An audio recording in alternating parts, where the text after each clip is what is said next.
Hello, everybody, and welcome to Atheist Sunday School, your one-stop shop for everything Atheist Sunday and school. And boy, do we have a show for you today. Today we are covering 1 Peter chapters 3 through 5.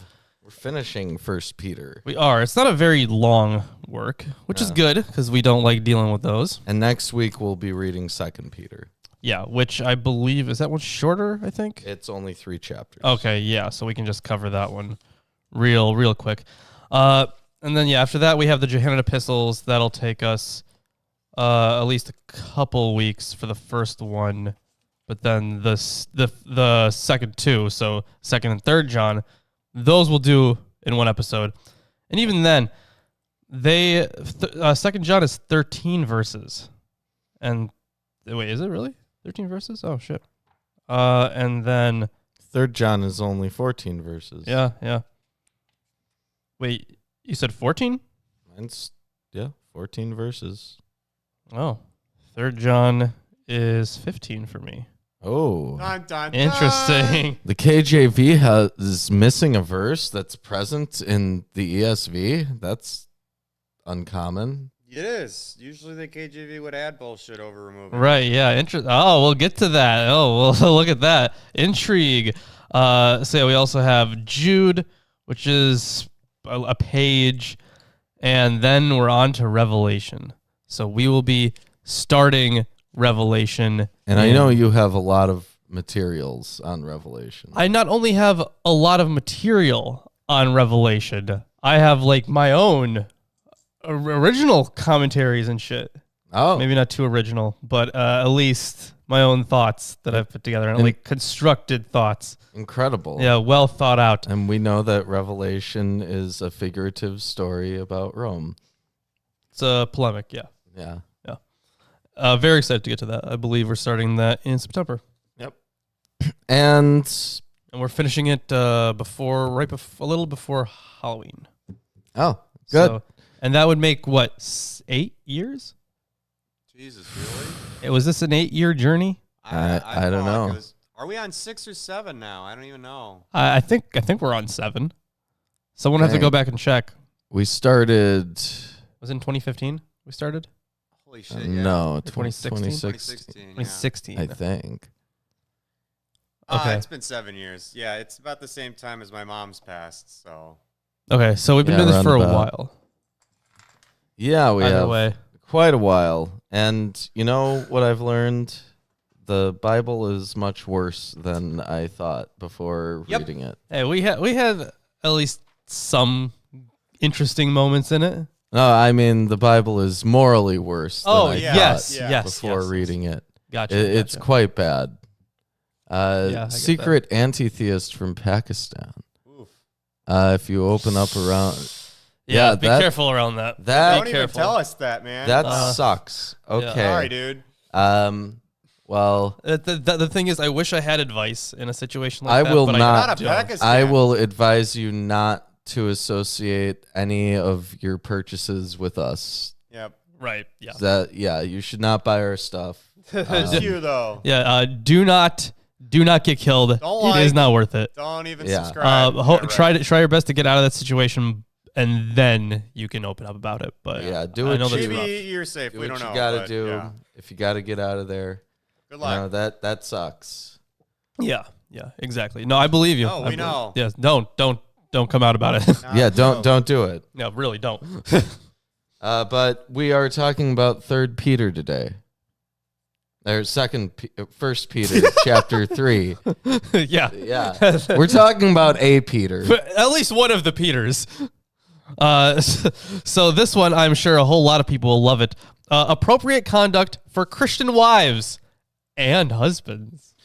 Ooh. Yeah, right? Inclusive. Egalitarian, in fact. In fact, the first 2 verses are underlined in the Jewish annotated New Testament. By the way, I have the King James Version of the Bible. I have the English Standard Version right over here. I have the Jewish annotated New Testament as well as the NIV Study Bible. We have from the New Interpreter's Bible, the New Testament Survey. We have Erdman's commentary on the Bible. We also have a Greek New Testament and a textual guide to the Greek New Testament. Yes, we most certainly do. We have from Paul Ochtemeier, his commentary and translation of First Peter from the Hermenia Commentary series. We have Forgery and Counterforgery from Bart Ehrman. We have 2 books called The Text of the New Testament, one by Metzger and the other by Allen and Allen. And we have the Oxford Companion of the Bible, as well as the Septuagint, a number of other books. Yeah, works of Josephus, the Historical Jesus in Context. Yeah. We have quite a bit of stuff of books over here. A lot of stuff. Yeah. Okay, so chapter 3. Let's talk about this. Likewise, ye wives, be in subjection to your own husbands, that if any obey not the word, they also may, without the word, be won by the conversation of the wives. While they behold your chaste conversation coupled with fear. Yeah, so because they observed your reverent, chaste behavior. So, yeah, this this stuff about, yes, husbands like emperors. Fulfilling and your duty, right? Yeah. Yeah. It says here, husbands like emperors Like and masters of slaves Oh, my God. are to be given authority Right. for the Lord's sake, as in 2:13. Right. So the thing is, if your wife is not, if you're a woman and your husband is not following the word of God, make sure the sex is so good that it converts him, is the idea here. Like, if the word doesn't convince him, then the actions of the wife will. So, ladies, you know what that means. It's not necessarily a sex thing. I know it's not necessarily a sex it's still fucking you over. So, while a number of traditions underlie this passage, the presence of characteristic words and phrases employed elsewhere in the letter makes it apparent that these verses represent the composition of the author of the epistle. So it's part of the poetic structure of it. Like it parallels nicely. So yeah, in verses 1 through 5, the inclusio formed. In verses 1 through 5 is, in this instance, probably not intended to frame the passage, since the comment about Sarah in verse 6 closely tied to verse 5 and cannot be regarded as an appendage to the discussion, as the inclusio might otherwise indicate. Which we'll get to soon. Right, yeah. But the subordination of wives to husbands reflected in this passage must be seen against the background of the general status of women, which was not very high. Dominant among the elite was the notion that the woman was by nature inferior, of course, because she lacked the capacity for reason. She was ruled rather by her emotions. Oh, man, lots of stuff. Well, this list is ridiculous, man. The actual commandment here is that as and they're believers, citing mostly church fathers, by the way. Yes. They're citing like Chrysostom. Was it just Chrysostom in there? Yeah, probably. But then there are others like Seneca. Reference to Tacitus as well. Seneca's not a church father. Well, it says here that the context of the verse is that it's following in from the previous verses in the previous chapter, right? So as believers are to submit to government authorities, as in 2:13 through 17, and as slaves are to submit to masters, 2:18 through 2:25, so wives are supposed to submit to their husbands. Right, yeah, they had that before, right? Yes. Not just in this letter, where in the same weird relationship that the poor are said to have with the rich, the wives and the husbands are supposed to have that relationship. Like, yeah, the husband is supposed to protect the wife and love her like that, but then the woman is supposed to basically follow everything he says. So it's a very, in their mind, that is an equal relationship, but it's not. No, not even slightly. No. It's absurd. Yeah. Yes. Whose adorning? Let it not be that outward adorning of plaiting of the hair, I do and want of to point wearing out, of gold and putting on of apparel. There's something interesting here. So to be sure, some of these measures, I should note. So after this list of how poorly women were thought to be back in the day, such a view of women was also sedimented in legal tradition. So like they couldn't vote or hold office. They couldn't take an oath or plead a case in court. They basically had to get someone else to do it. They could not be the legal guardian of their own minor children and were legally dependent on either father or a guardian. To be sure, some of these measures began to be relaxed in the time of Augustus. Women could petition for a change in guardian if the present one proved harsh. They could inherit and hold property. They could decide whom and when to marry and whether to divorce. And by decree of Augustus, if a mother had 3 to 5 children, depending on her status, she acquired legal independence and full right to participate in business. Despite this emancipation of women in the Augustan period, however, the idea of women remaining subordinate to men remained. But I didn't know that about Augustus. That's kind of cool. All right, that's a +1. I don't know. But this good on you, Augustus, for that one. 3 here. Minuses, it says that they shouldn't wear jewelry or wear fancy clothes. And, right, that's right. Actually, Maimonides interpreted Psalm 45, verse 14. If you can pull up Psalm 45, verse 14.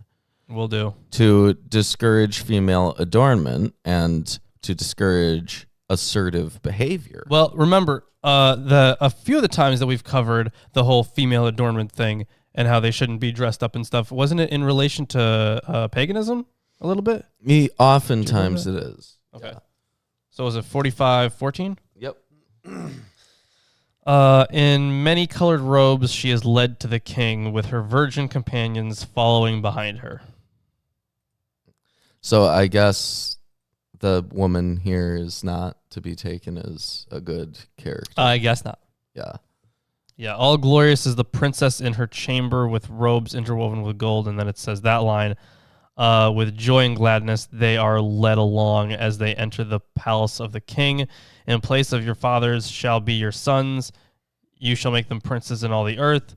I will cause your name to be remembered in all generations. Therefore, nations will praise you forever and ever. Actually, no, that seems pretty good. I don't see any real exhortation against this princess. Well, sorry, right beforehand. Hear, O daughter, and consider and incline your ear. Forget your people and your father's house, and the king will destroy your beauty. Since he is your Lord, bow to him. The people of Tyre will seek your favor with gifts. Well, the again, richest of people. Again, here, all glorious is the princess. It's kind of telling her to, do what her dad says, and in exchange, she gets to keep all these nice things, right? Otherwise, her dad will take them away, right? That's what it's saying. I don't see an exhortation against her wearing fancy clothes. Right? Yeah. In fact, it seems like kind of a glorious. Yeah, it does seem like a glorious thing. Yeah. Right. And it doesn't seem like it's not even meant to be like a polemic or anything. Yeah, yeah. So where Maimonides got that is beyond me. I guess we would have to read his Mishnah Torah Laws of Marriage 13:14. I suppose. Yeah. Which we don't have. No, we don't have Maimonides on us. I'm sure we could get it if we wanted to have Maimonides. The thing is, he's very important for the tradition. Right, yeah, for Judaism. He's not very important for the Bible. Right. Yeah. Anyways. But let it be the hidden man of the heart, in that which it is not corruptible, even the ornament of a meek and quiet spirit, which is in the sight of God of great price. For after this manner in the old time, the holy women also who trusted God adorns themselves, being in subjection to their own husbands, even as Sarah obeyed Abraham, calling him Lord, whose daughters are ye, as long as ye do well, and are not afraid with any amazement. Yeah, so they were...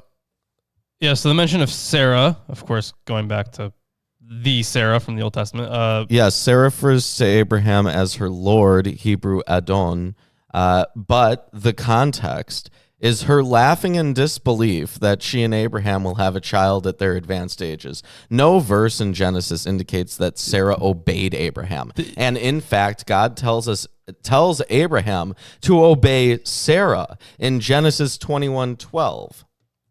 Interesting. So they were not holy because of moral acts, but because of their membership in God's holy people. The holy women function, therefore, not so much as models of moral behavior to be imitated as examples of women who have followed the path here described.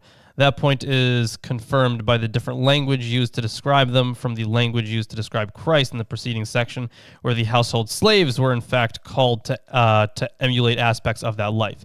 Such calling to follow an example is absent here.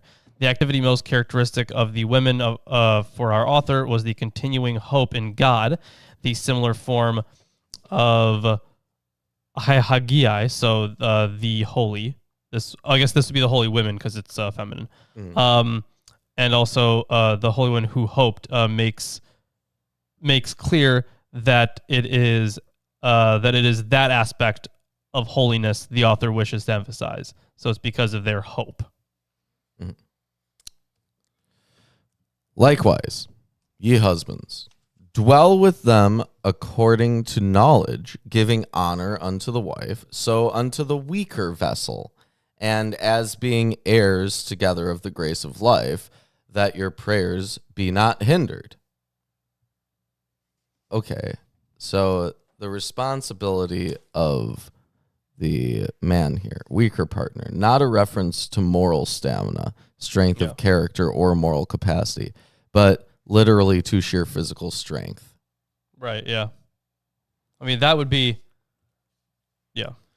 But it is considered uncouth nowadays to refer to women as, the weaker sex. Weaker sex, yeah. Yeah, so the thing is, like, there have been so many, like, the thing is, I'm not a particularly tough guy, right? I mean, You tough guy. I know that I am. Ronda Rousey would kick your ass. Oh man, she would. She'd fucking kill me. Well, she'd kill kick all my of us. ass, She'd your kick ass, all of our Chris's asses ass, easily. Gary's ass. Like, Yeah. she would destroy this entire household and all the furniture Easily. without difficulty. Yeah. So I am, and even when it comes to not like professionally trained fighters or something, there are still like just regular women who could like kick all of our asses. Yep. Mm-hmm. Like, and I mean, yeah. Also, if you weigh way more than me, it doesn't matter how. Well, yeah, you just weight does crush play me. a big thing. You in win. that, Good job. Yeah. yeah. Either way. People underestimate how much weight matters. Oh yeah, it matters Right, quite yeah. a bit. Reach matters a bit if you can't. But if you get grabbed, bye reach advantage. Like, let's say you got Lawrence, right? Yeah, don't weigh too much, so You don't weigh much, No. right? And so when you punch, you can only exert I can only exert so much force. so much force. Now, if you weighed twice as much and you were able to punch just as fast, you would obviously Have more force. have more Yeah. force. Yes. And objects in motion stay in motion, so you have more cumulative impact as well. See, what you guys have to remember is just a very simple equation: P equals mv. Mm-hmm. Mm-hmm. Momentum is mass times velocity. Oh yeah. Yeah. Yeah, Well, I just think of it that way. I forgot the I'm aware. variables. P equals mv. Okay. Okay. So finally, be all of one mind, having compassion one of another, love as brethren, be pitiful, be courteous, not rendering evil for evil or railing or for railing, but contrariwise blessing, knowing that ye are thereunto called, that ye should inherit a blessing. So turn the other cheek, right? That's Not returning evil for evil. Yeah. right. So those crusades. Yeah, all those. Well, the thing is, the first one was religious. Mhm. I think the third one was probably religious too. The other ones were more political than religious. Mhm. Yeah. But they were still like, holding up the banners of their religion. So PR wise, it was about religion, but like the actual reasons for the crusades were more political than religious, especially if you include all of them. Mhm. So But they were definitely rendering evil. they were rendering nothing but evil. Yep. In fact, it got really weird because there would be points where, like for the first crusade, I think, Jews got killed a lot. Like while the Christians were marching on, Jews got killed a lot. And in fact, some Christians were like, hey, other Christians, that's fucking evil. Why are you killing these people? So they would hide Jews away. Wow. Yeah. So the good Christians would have to hide Jews from the bad Christians who were on their way to a crusade. Yep. Yeah. Yeah, that's not even Judeo-Christian morality. That's just Christian morality. Right, because in that case, 'cause it's, Yep. Christian morality, everyone. and then Credible. Yep. Not incredible. Credible. gonna ruffle some feathers. Yep. For he that will love life and see good days, let him refrain his tongue from evil, and his lips that they speak no guile. Let him eschew evil and do good. Let him seek peace and ensue it. Eric Wander with Thank a gifted membership. You know what that means? No. That means that someone, Nilegeist. Okay, so now you can use the emote, the new B, the B emote. Yes. Emote. Yes, you can use the B-mote, B that's emote. right.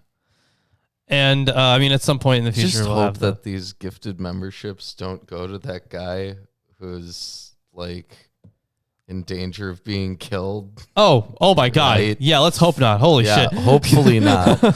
Hopefully he has them turned off. Yeah. The membership thing. Yeah. But either way, you can use that B mote now. Yes, use the B mote. It's something Usable. special. You can do it as many times as you want.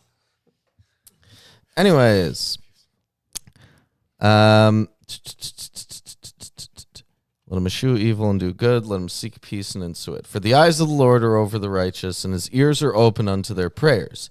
But the face of the Lord is against them that do evil.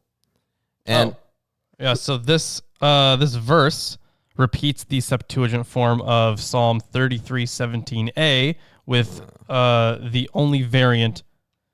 Yeah, with the only variant, the addition of the introductory hoti, which means so that, or for the reason that, which with its presence gives this verse the same function in relation to verses 10 through 11 that the hoti of verse 9 had in relation to verse 8. So it gives the reason for it.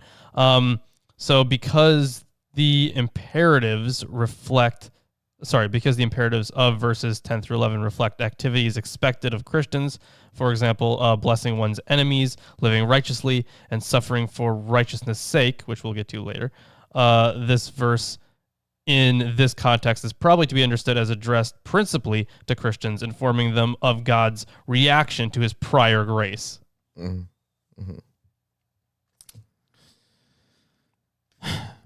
And who is he that will harm you, if you be followers of that which is good?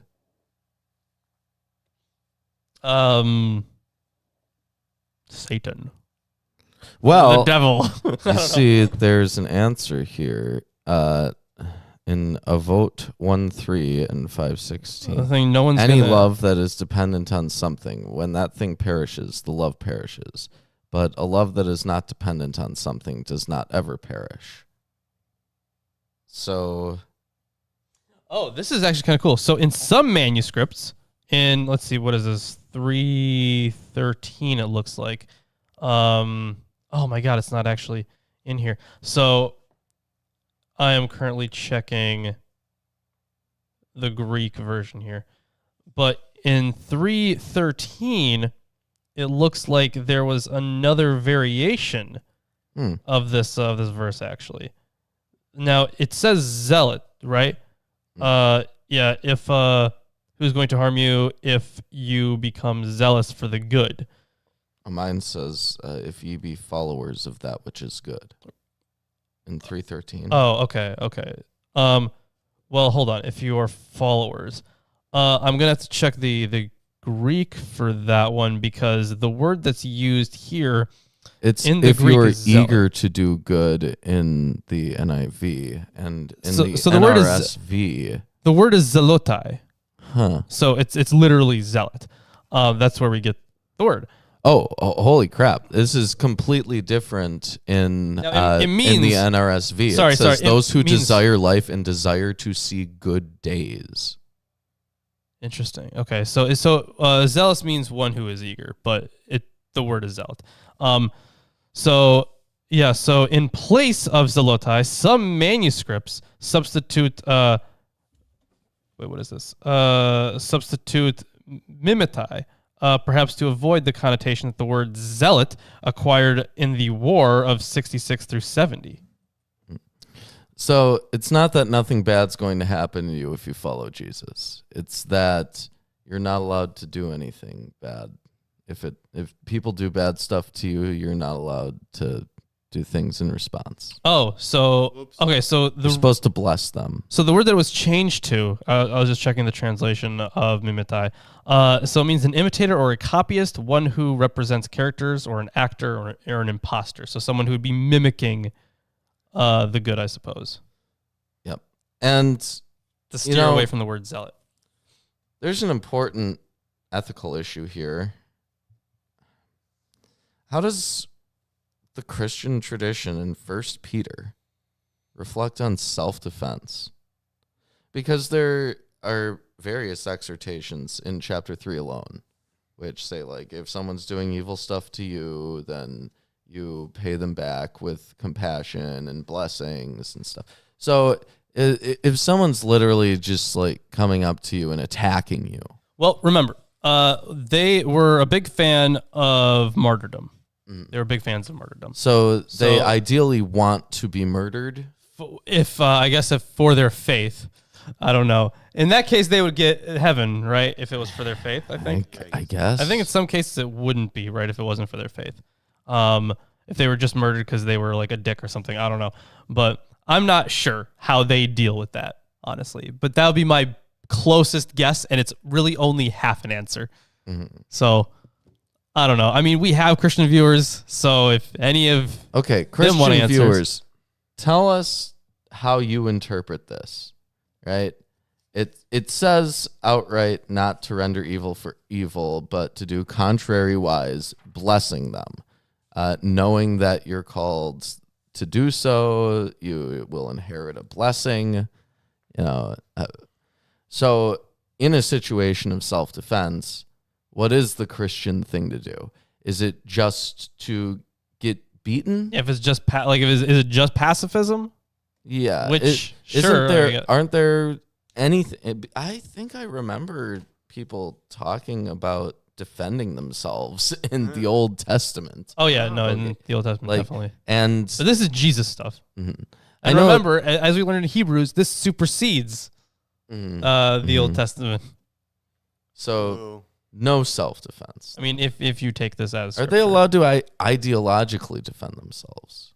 Yeah, they can. Probably, can. yeah. Well, like consider Like this. in a debate, Well, yeah. Consider this. I would think so. Let's say I blaspheme against the Holy Spirit. That's a sin, right? The unforgivable sin, right? So if I'm debating against a Christian, I am blaspheming against the Holy Spirit Sure, yeah. implicitly. And when I do so, I am rendering evil unto them because I am committing an unforgivable sin. And the reason that I'm doing so is because I'm in discussion with them, right? So are they supposed to try and convince me, or I think whatever it is that they do, they have to be honest with you because of if we're taking this verse or I should say the chapter, because of what it says here in verse, was it 11 or 12? let them eschew evil and do good. Let them seek peace and ensue it. Sorry. Verse 10. Sorry. Let that one restrain the tongue, that being the good person, restrain the tongue from evil and the lips from speaking deceit. So you can't lie. I'm not saying Can't doesn't lie. necessarily mean So you be can't, honest, like, but smack talk. right, yeah, Like, yeah. Oh yeah, your mom. Yeah, your ma'am. Yeah. My mom. Your ma'am. Oh, my mom. Yeah. As a good Christian, you are meant to sit there and just be I don't know. insulted. We'll I guess. let Christians deal with that on I don't their know. own. Peter figured it out. Well, he thought he figured a lot of stuff out. Yeah. He thought he figured Or out the author of First Peter. right. No, wait. Even Peter himself in the Gospels. Do you remember the Gospel of John where Peter's only job was just to be outdone by the beloved disciple? That was pretty funny. Yeah. Yeah. This guy, well, like the Catholic Church is supposed to be built on Right, yeah. Peter, right? So you'd figure that this would be highly relevant to them and that they wouldn't do things like crusades by virtue of the things written in Peter. Well, he was just, he wasn't Jesus. Let's not go crazy Yeah, here. I guess not. And who is he that will harm you if ye be followers of that which is good? And if ye suffer for righteous, and it does say, but and if ye suffer for righteousness' sake. Okay, so the reason why it says that is because it's, I'm going to check the Greek, but I bet you it's, hold on. Would it be kai de? Kai de? Is that what that would be? In verse 14? Oh, no, sorry. Oh, this is a horrible translation. It's ala e kai. Okay. So yeah, it would be rather even if.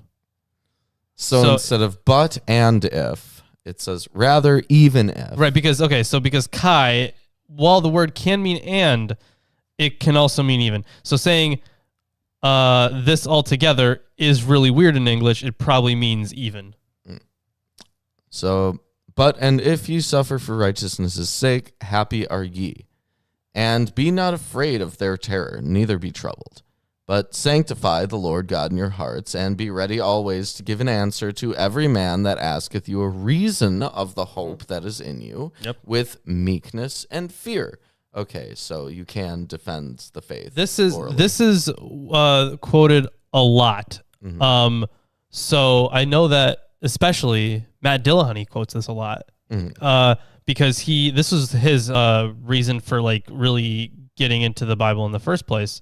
He read this verse and he was like, okay, I have to give a reason for my faith. I have to defend my faith. Yeah, you have to. It right. says so. Right, exactly. So now when he sometimes when he does debates or to every man that asks. Yeah, to everyone that asks. Yeah. So essentially when he does debates now and someone doesn't have like reasons for something, he's like, no, you need to have a reason. It's your duty in 1 Peter 3:15. So he brings that up a lot. Yes. Having a good conscience, that whereas they speak evil of you, as of evildoers, they may be ashamed that falsely accuse your good conversation in Christ. For it is better, if the will of God be so, that you suffer for well-doing than for evil. Hold on. Commentary stuff. Okay. So for verse 15b, it's probably best understood as further definition of how such acknowledgement of Christ is to occur, namely through being prepared at all times to account for the beliefs and actions as Christians. On the one hand, the forensic connotations of the word apologia, so that's defense, coupled with the legal implication of aten logon, so to require, he translates it as to require an account, renders it possible that what is described here is the Christian's legal response when hailed into court. They are to undertake a defense of belief and actions rather than remain silent. On the other hand, this language can also be used to describe more private disputes, while those terms could therefore describe either formal legal proceedings or informal accusations.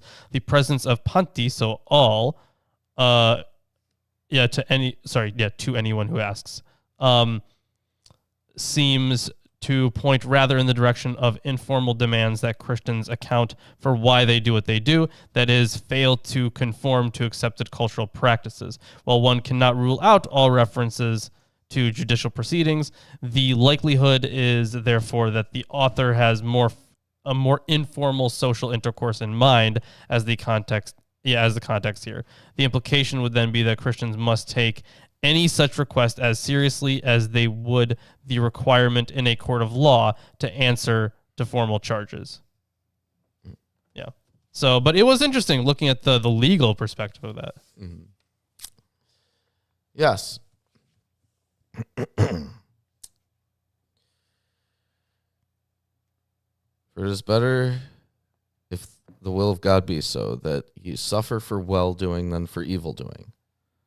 For Christ also hath once suffered for sins, the just for the unjust, that he might bring us to God, being put to death in the flesh, but quickened by the Spirit, by which he also went and preached unto the spirits in prison, which sometimes were disobedient, when once the long suffering of God waited in the days of Noah, while the ark was a preparing, wherein few, that is, 8 souls, were saved by water.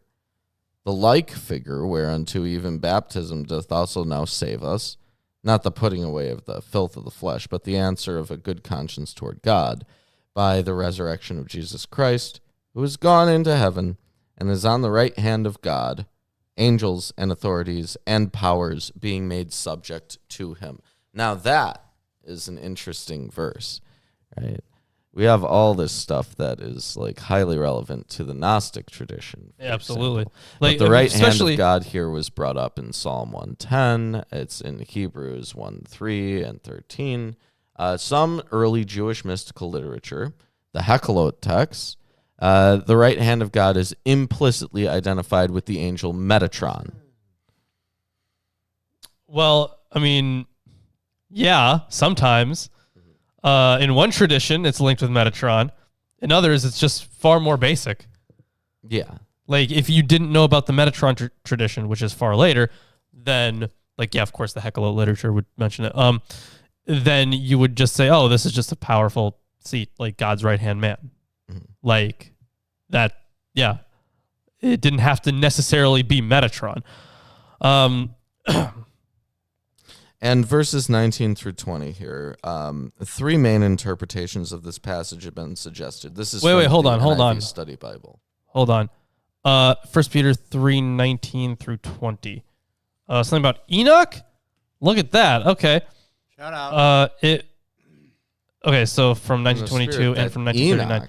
It was in the spirit that Enoch also went up and preached. Okay.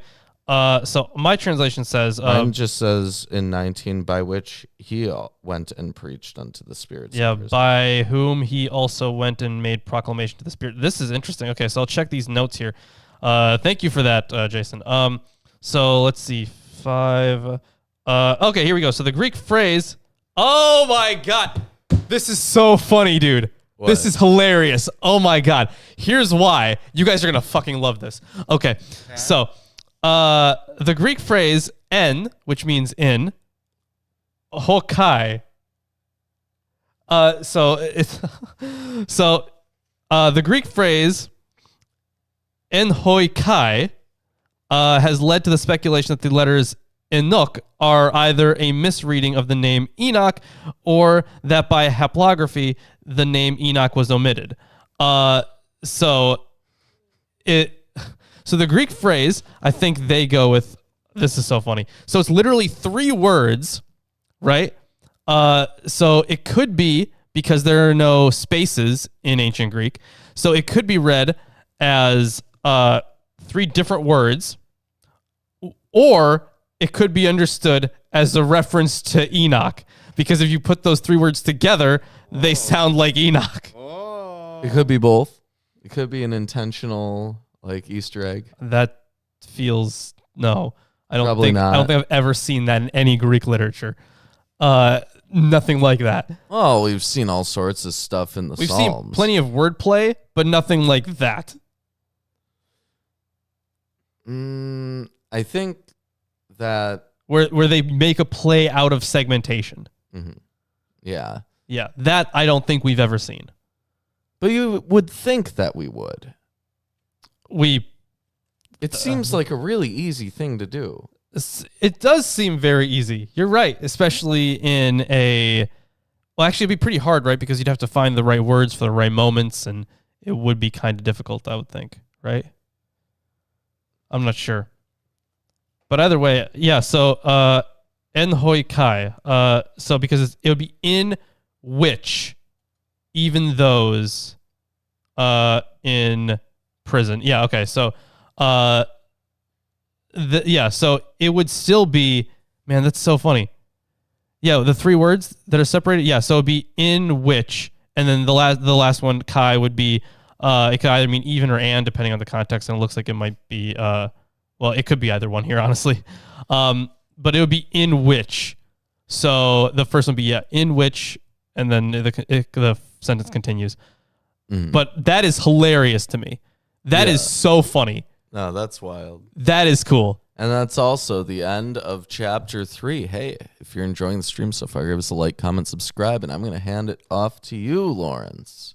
Right, so there does seem to be also an excursus on this section about first Peter and there's an Enoch. excursus here, too. On Enoch? Not on Enoch, but it says here, First Peter guides suffering Christians to see themselves as imitating Christ, who also suffered unjustly, and to understand that suffering results from the temporary power of the devil, whose evil will be overcome by Christ when he returns in 3:18 through 20. At that time, those who have suffered for their faith will receive the reward of eternal glory. Later stories of Christian martyrs use similar images in their insistence that the person who appears to be the victim will ultimately be the victor, e.g. Ignatius is to the Romans 4 through 5, and a number of other things. The concept of suffering and death as redemptive can be seen in the stories of the Jewish Maccabean martyrs, who suffered for refusing to compromise their commitment to Torah during the 2nd century BC persecutions of Antiochus Epiphanes. An old scribe named Eleazar, who refused to eat pork, accepted torture and death, and so he left in his death an example of nobility and memorial of courage, not only to the young, but to the great body of his nation in First Maccabees. 7 brothers and their mother were tortured and killed one by one for refusing to transgress the laws of the ancestors. Yeah, I remember that. Yep. That was pretty intense. Similar stories are told in later sources about rabbinic sages such as Rabbi Akiva and Rabbi Hanina ben Teradion, The horrible name. who were tortured and killed by Roman authorities because they persisted in teaching Torah in public. These narratives, together with the binding, the Akedah, of Isaac in Genesis 22, served as models for Jews who were killed during the Crusades and who suffered in other persecutions throughout the centuries.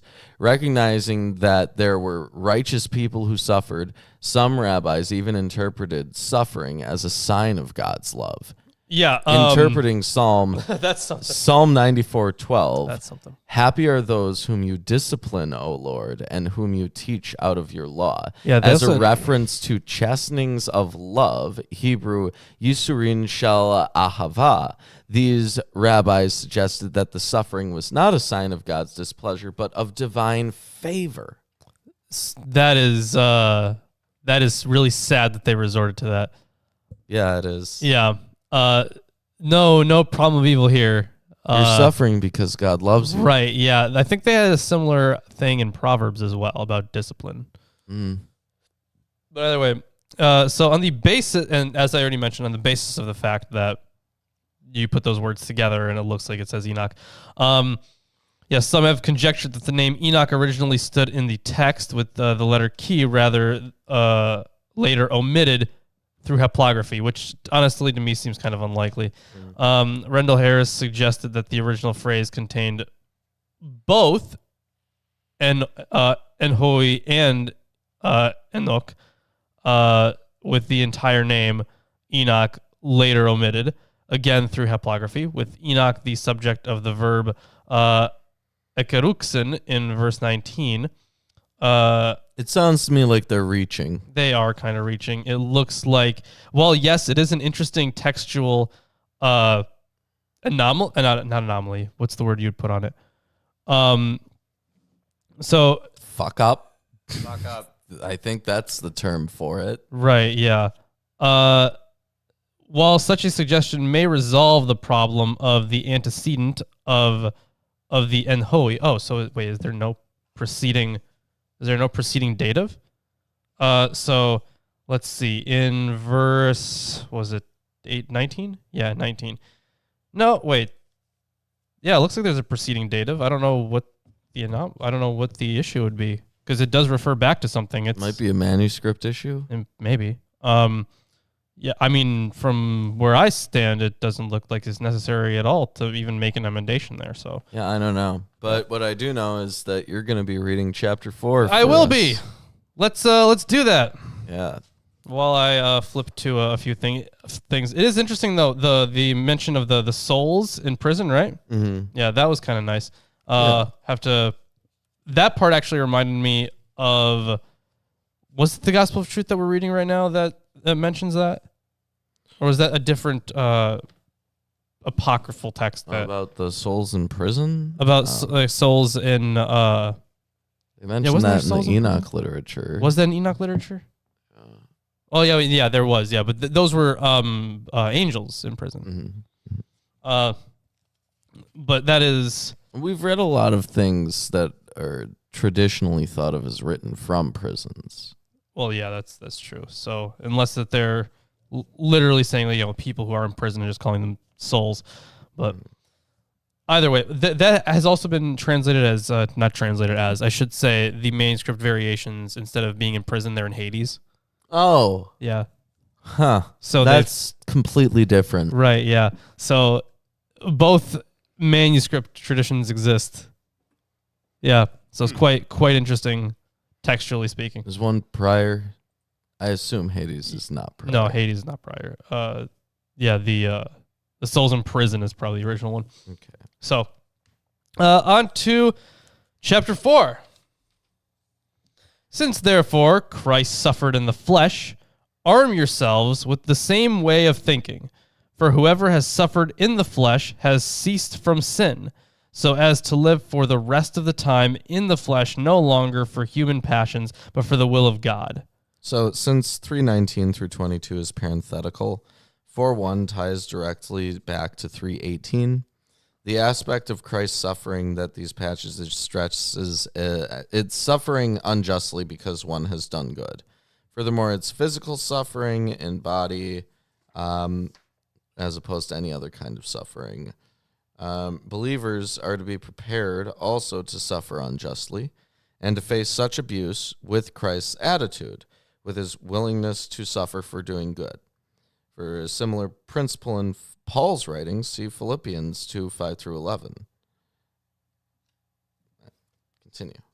Yeah, so it looks like that Christ in his death before the Christian sin is clear in 2:24, but that is not the point in this context. Rather, the point here is that the suffering Christians undergo at the hands of their ungodly opponents demonstrates that such sufferers no longer live in ways opposed to God's will. Okay. Mm-hmm. Continuing on. Oh yeah, don't be a slave to this world, right? For the time that is past suffices for doing what the Gentiles want to do, living in sensuality, passions, drunkenness, orgies, drinking parties, and lawless idolatry.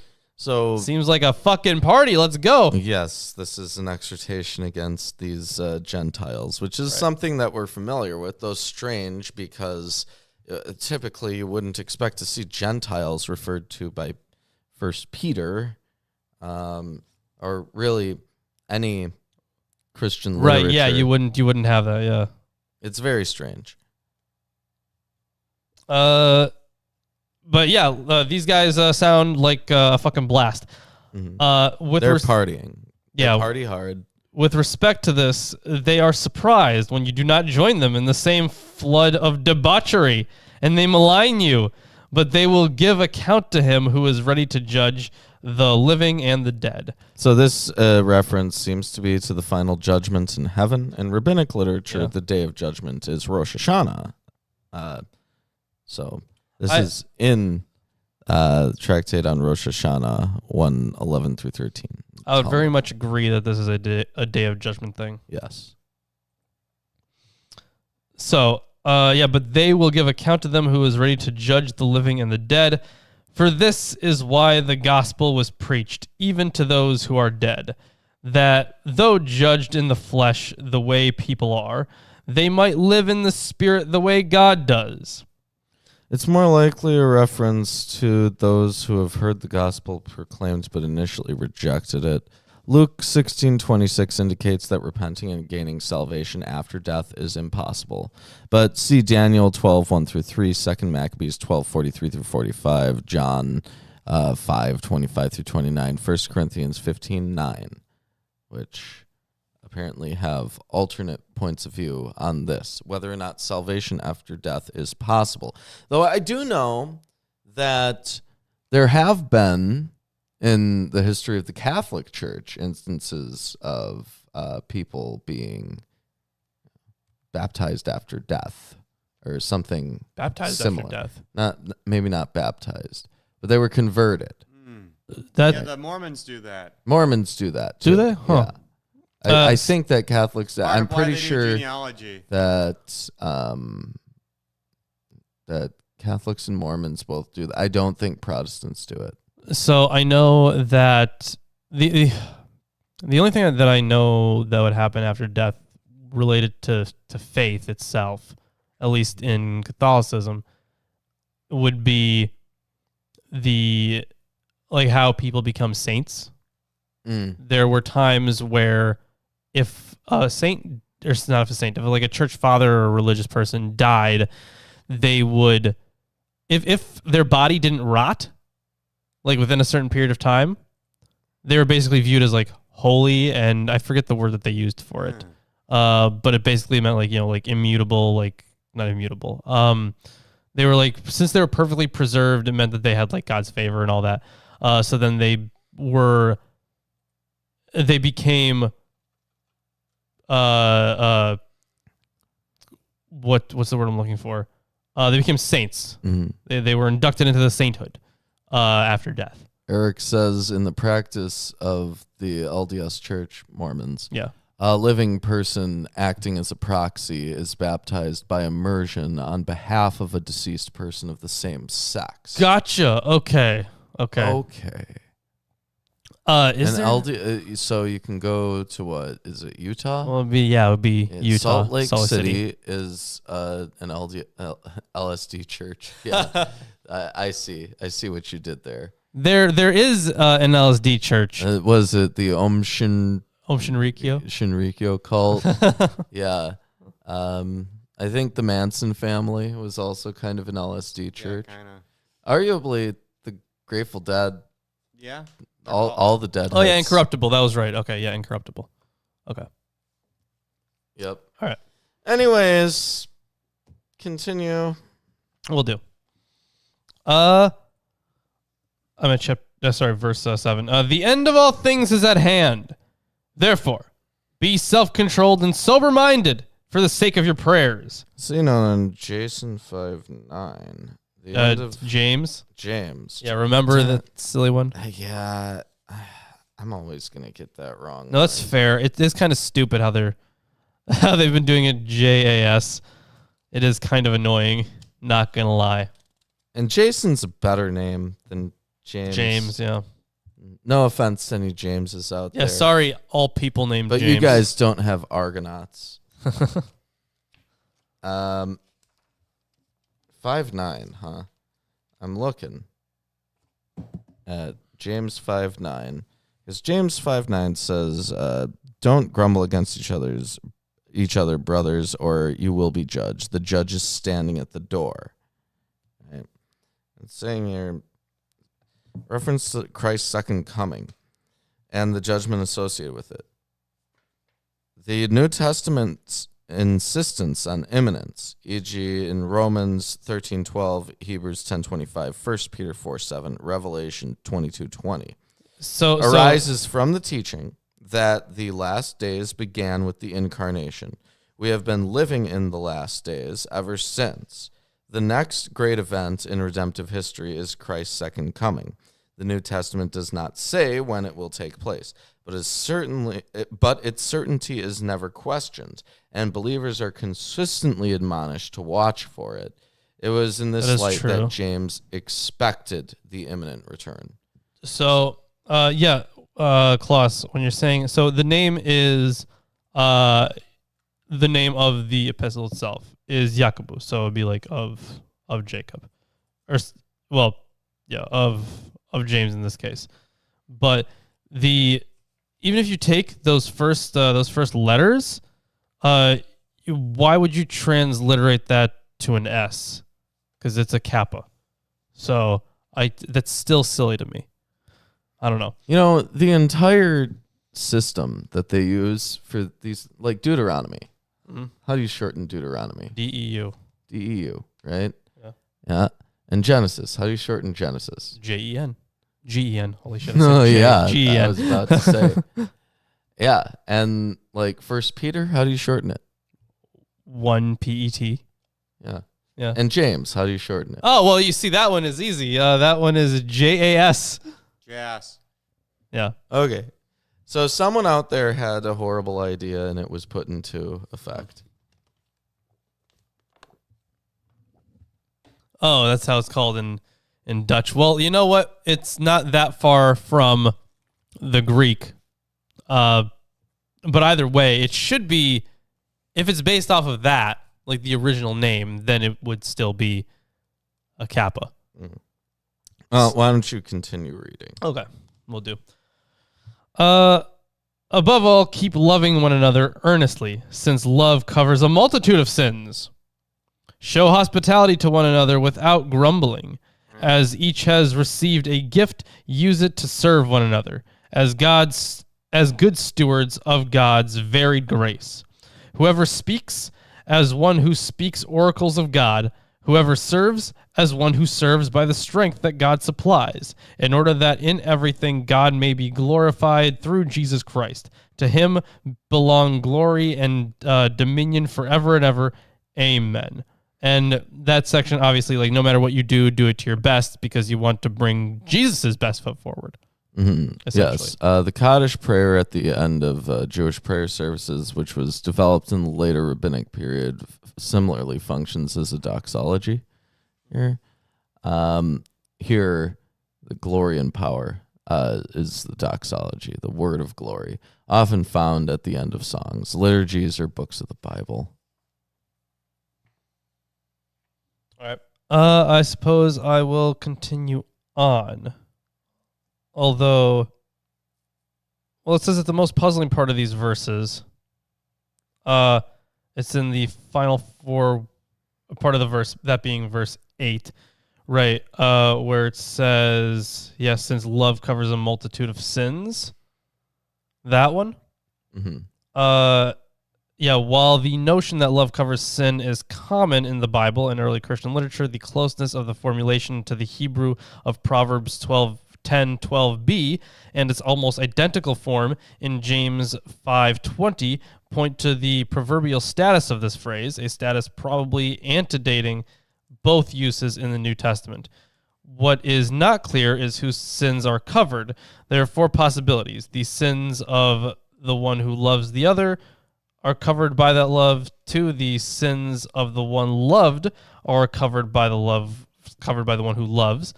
The sins of both the one loving and the loved are covered, or the sins of the one loved, which causes that person to repent, are thereby covered, while some have argued for that being the sins of both of them are being covered, and some for just the one that is loved.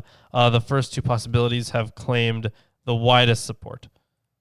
But okay, yeah, it's another indication of the same kind of Christian, like actually it would be a little later Christian tradition, I would say, right? Because if we're standing in line with James as well. Well, it says in Proverbs 10:12. 10:12. Hatred stirs up dissension, but love covers all wrongs. Right. Okay. Gotcha. So if you take a very literal interpretation of one verse in Proverbs, They probably took it from the Greek, actually. That's my guess. but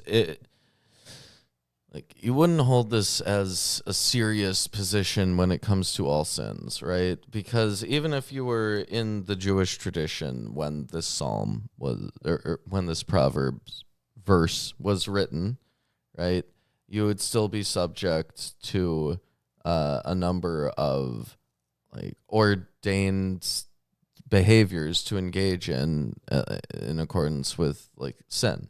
Right. So if you're unclean, you have to go through ritual bathing, for example. Like, it's not just like, oh, well, I love, so I don't do that. Right. Yeah. So Surely it can't be the whole thing. you're right. It seems to really overstate the importance of it, which I don't think would be like really a legitimate reading of Proverbs. Right. I would agree. Yeah. I mean, it's a nice notion. Yeah, it's a nice thought. Like, thank you for that. So on to verse 12. Beloved, of course, beloved here referring to the Christians. And by the way, at this point, like, this feels like a later thing then, like if you're referring to the community as like beloved, like that's already refers to a communal growth and communal like linking to where you have words and phrases for each other like that. Unless everyone is beloved to the author of No, it'd just be Christians. So, beloved, do not be surprised at the fiery trial when it comes upon you to test you, as though something strange were happening to you. But rejoice insofar as you share Christ's sufferings, that you may also rejoice and be glad when his glory is revealed. So the fiery ordeal is possibly a reference to martyrdom, but more likely to a general suffering that tested the faith of believers. See Zechariah 13:9, Psalm 66:10, Proverbs 17:3, and a bunch of other things. It could be a few things, right? So yeah, the reference to the events as burning probably owes less to the punishment inflicted on Christians in Rome by Nero than it does to the biblical metaphor of a purifying and proving fire. Yeah, you know what? That is a better one because they talk a lot with in eschatological various overtones. prophets. Yeah, they talk about the eschatology where the people are like refined like silver or fire. gold through a furnace. So, which is really weird the ways that it's been used, right?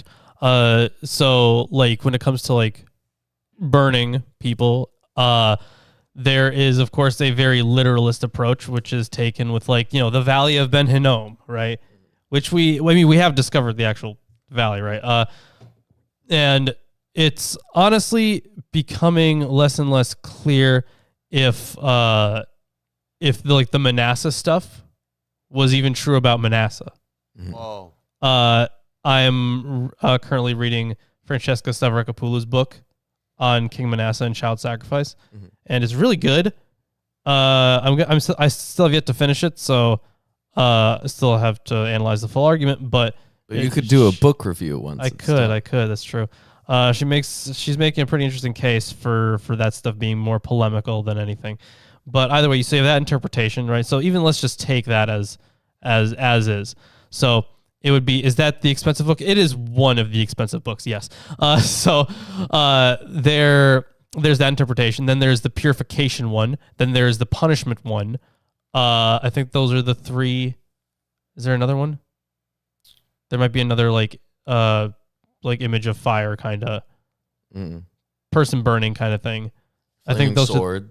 Well, yeah, there's that. Something that popped up once. Yeah, I feel like those are the three main ways of interpreting that fire and person and fire imagery.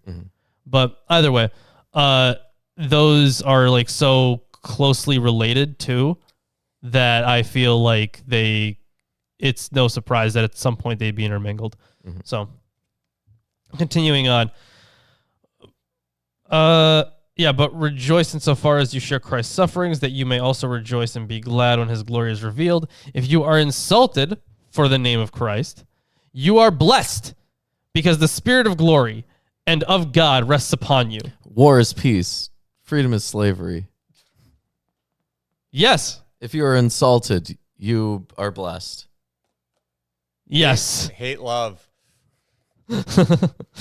uh, Kill wife. well, the thing is, if you are insulted for the name of Christ, then Oh, you're yeah, blessed yeah. because, let's see. But let none of you suffer as a murderer or a thief or an evildoer or as a meddler. So if you're a Christian, then you should want me to insult you For being Christian. for being Christian. Right. In fact, you Because that's you glory to God. personally benefit from me insulting you as a Christian for being Christian. Yeah, because it says right here, because the Spirit of glory and of God rests upon you.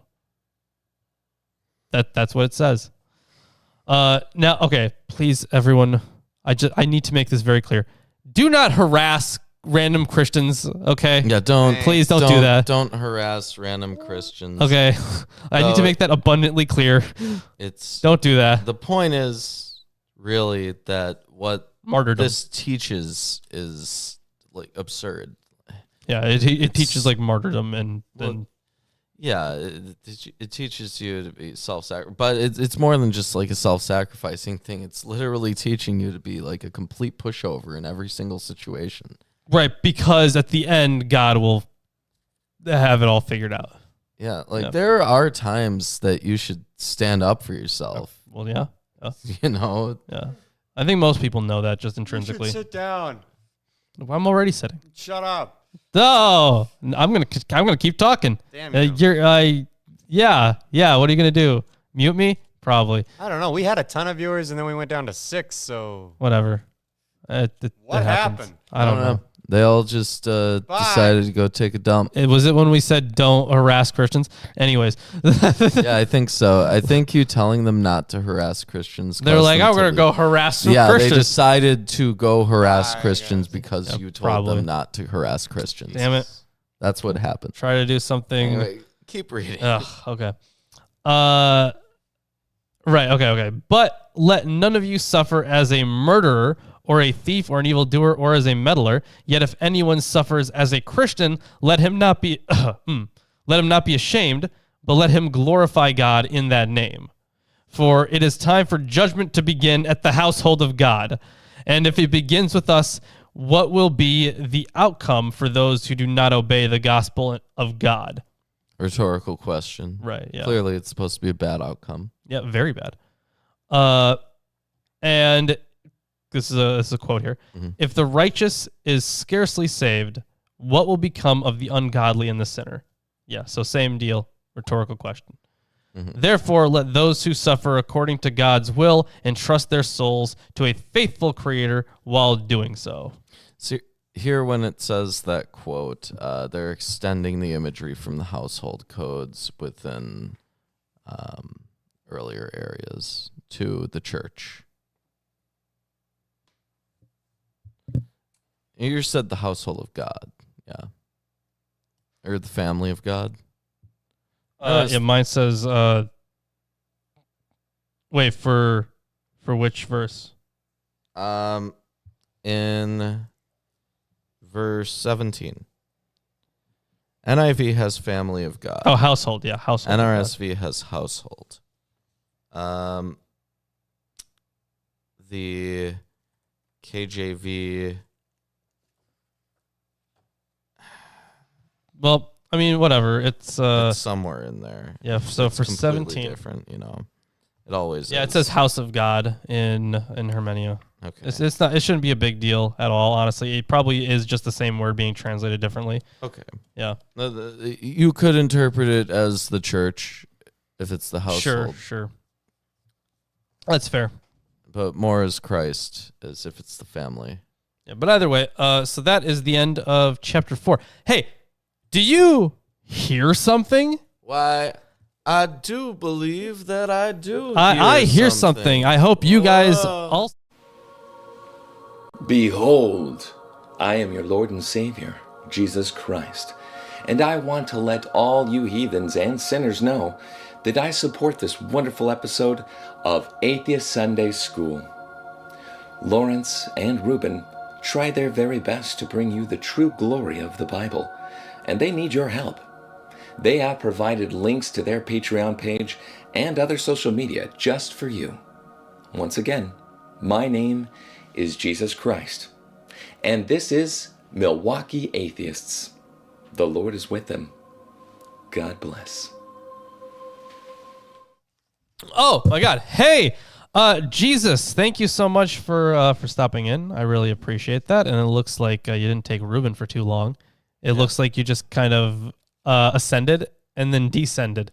Yeah, it happens sometimes.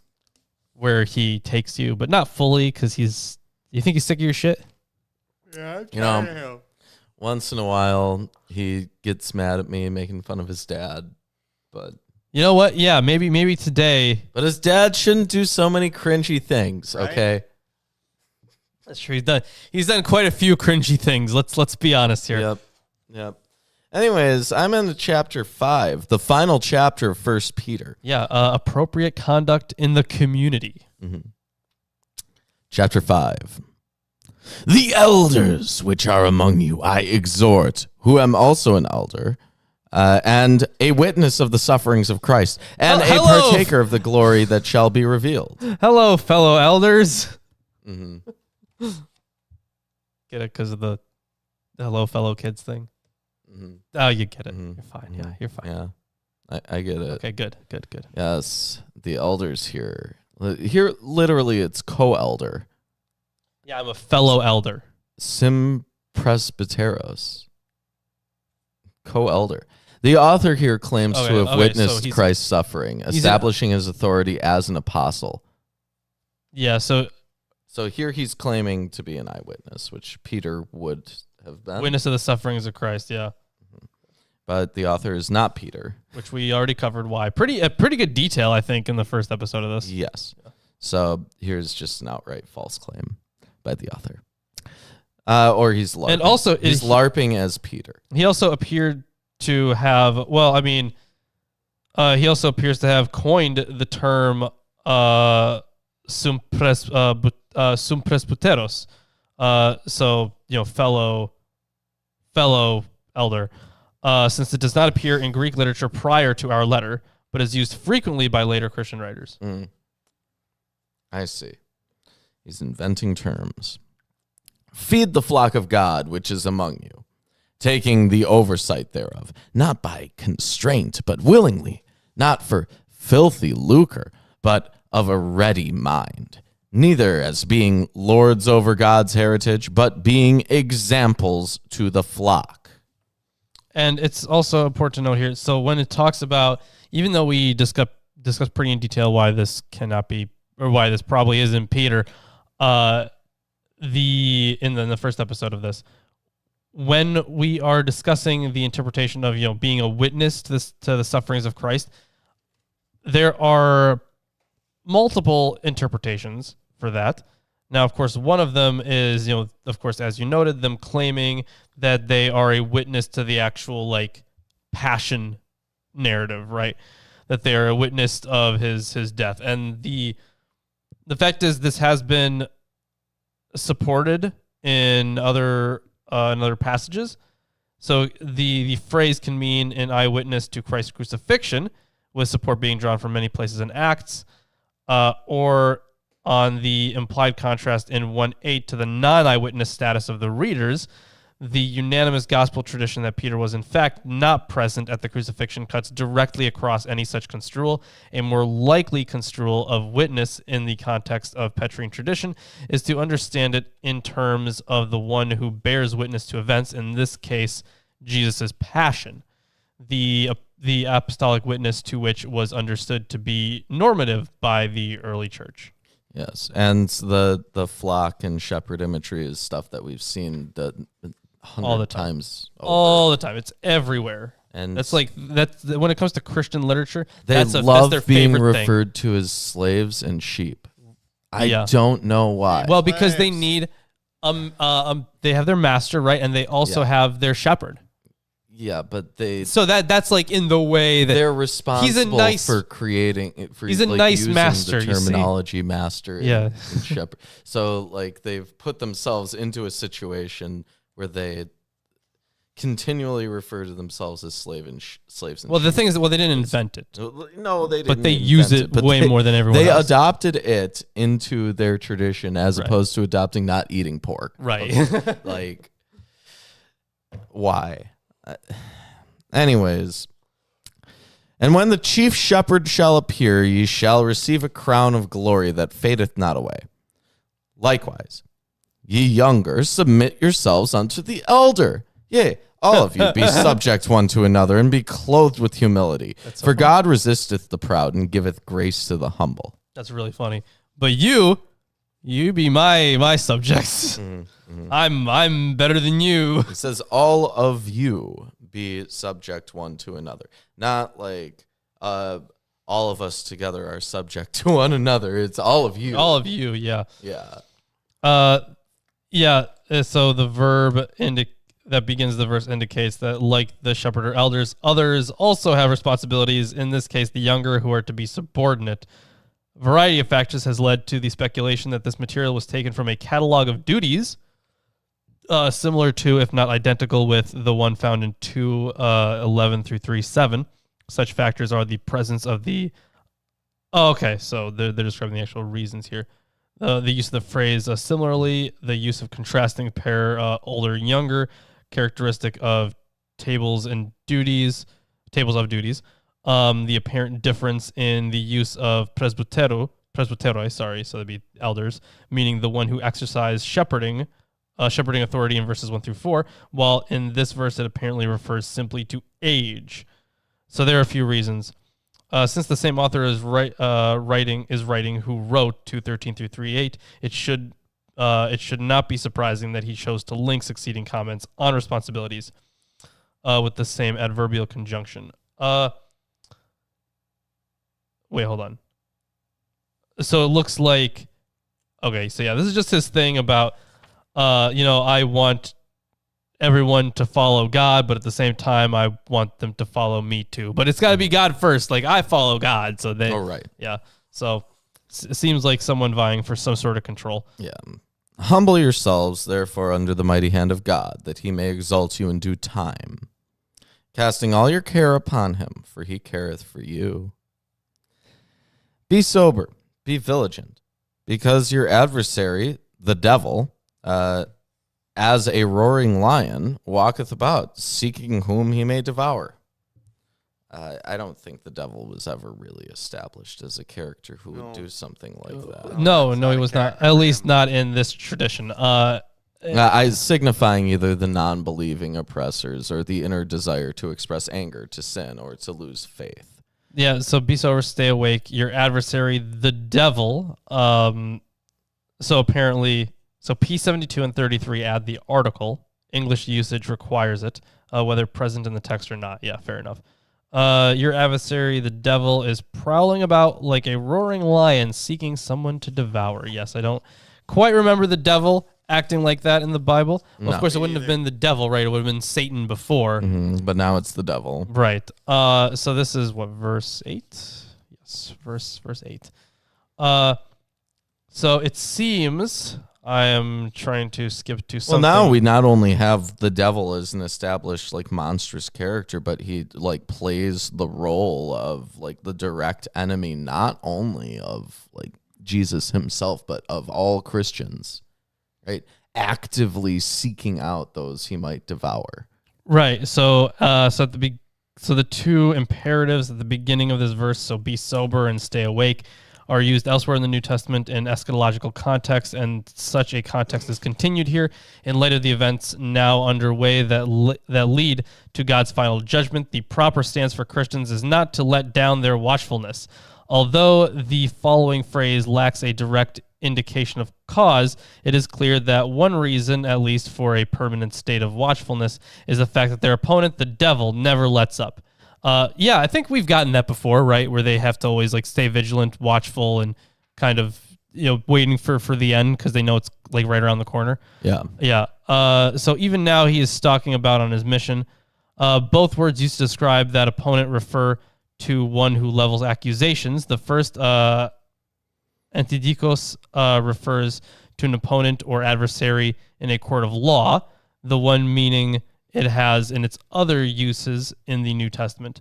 It has that meaning in the Septuagint as well, but also has there the broader meaning of those who opposed God's chosen people.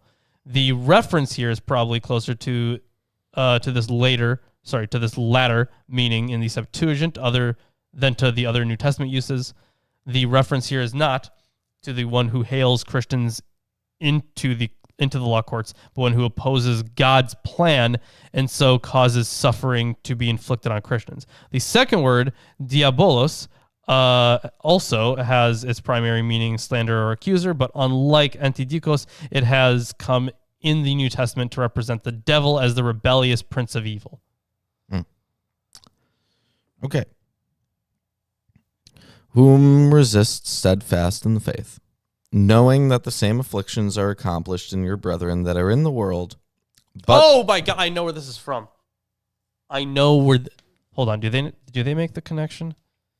Yeah, the hold on. So while this is the only place in the Bible that the devil is identified as a lion, the figure of a lion does appear in the Old Testament to describe the opponents of Israel. Yes. Hold on.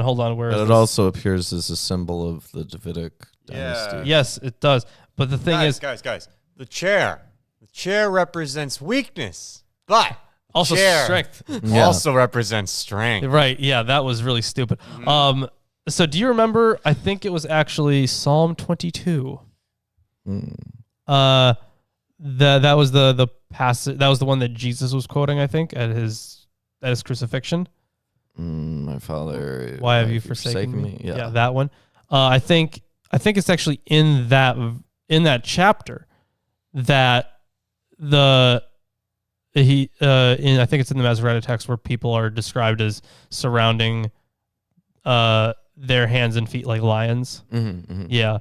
So that was the thing that popped into my head. Like lions, they surround my hands and feet. Something like that. Yeah. Yeah, something like that.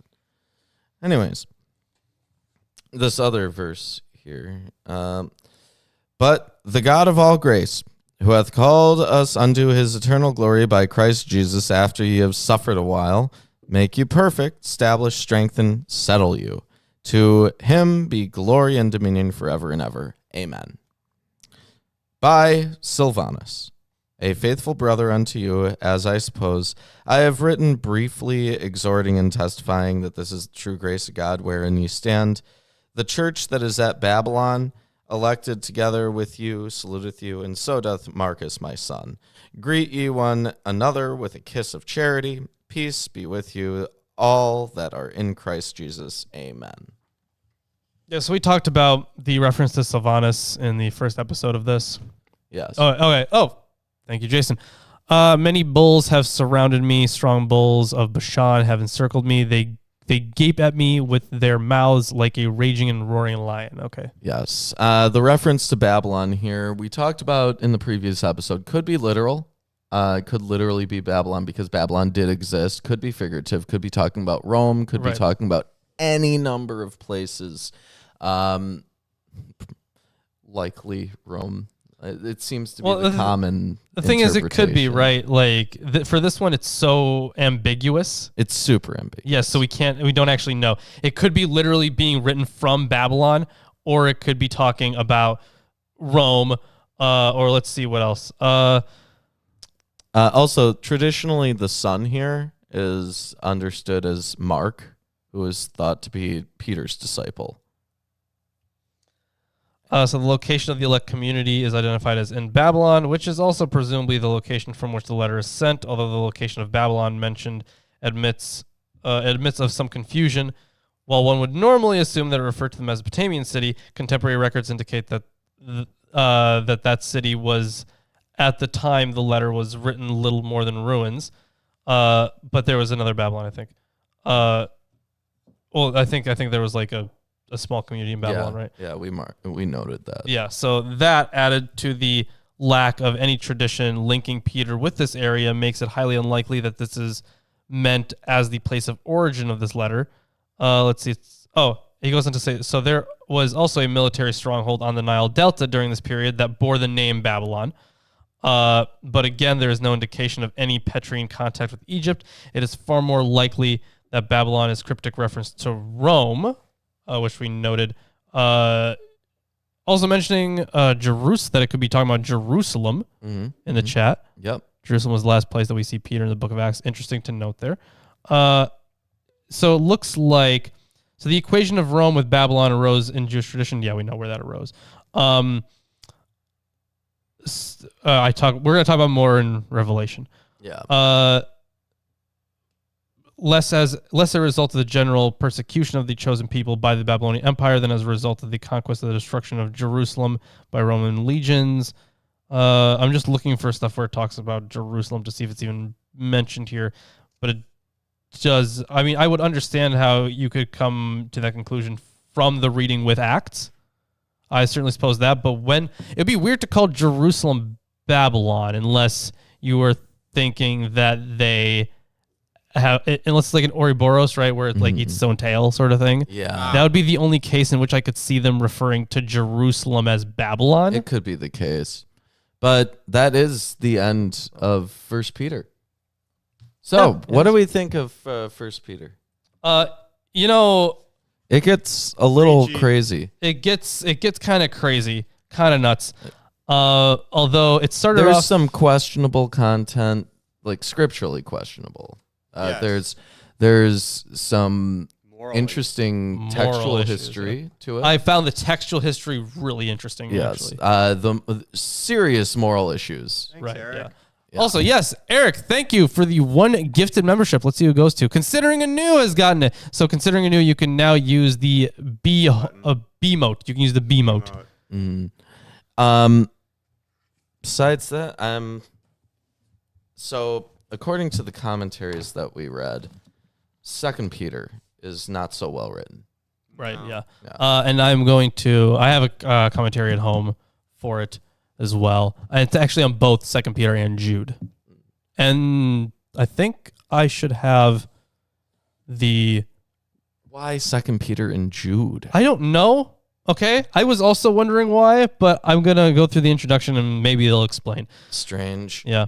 But either way, I think I don't know. have, I'll give 1 Peter like 7. The writing's good. The moral ideas are right. awful. The writing's good. Yeah. Yeah. I would, I would 6, but okay. Yeah, once again, the writing is technically good. But I would probably say 6. I'd say closer to that because even though the writing is good, the moral ideas are awful, but it can also get kind of Preachy. well, of course it's preachy. It can also get kind of dull. So Okay, well, if it has the Enoch shout out, it's a 7. Right, and there you if go. not, it's a 6. there you go. Alright, There you okay. go. I like Yeah, if Enoch's in there, it's a 7. Done. easy. Yeah, 3 out of 5, Yeah. So basically. So, yeah, next week, 2 Peter. nowhere near as good as the Acts of Paul and Thecla. No. No. That was wild. That can be unsurpassed. Yeah. Our new favorite Apocrypha. Yeah, it's great. Speaking of Apocrypha, we've read the Gospel of Truth. We're still in it. Yeah. Yep. And you can watch that on Friday. True. You can. So, Facebook. Twitter. Check us out on Patreon. You can be on the show. You can be in our patron hangouts, like any number of things. Discord. Shirts. Discord, shirts. Exclamation you can point pin this Discord. product. You can get yourself one of our classic T-shirts, and you can enter into a T-shirt giveaway That's on right. the Patreon. You can check out our Amazon wish list. A lot of books on there. A lot of books and Facebook. I have Twitter. added more interesting books. Yep. Facebook, Twitter, Discord. Those are free. Yep. So we will See you on Friday because that's the next time we'll be live on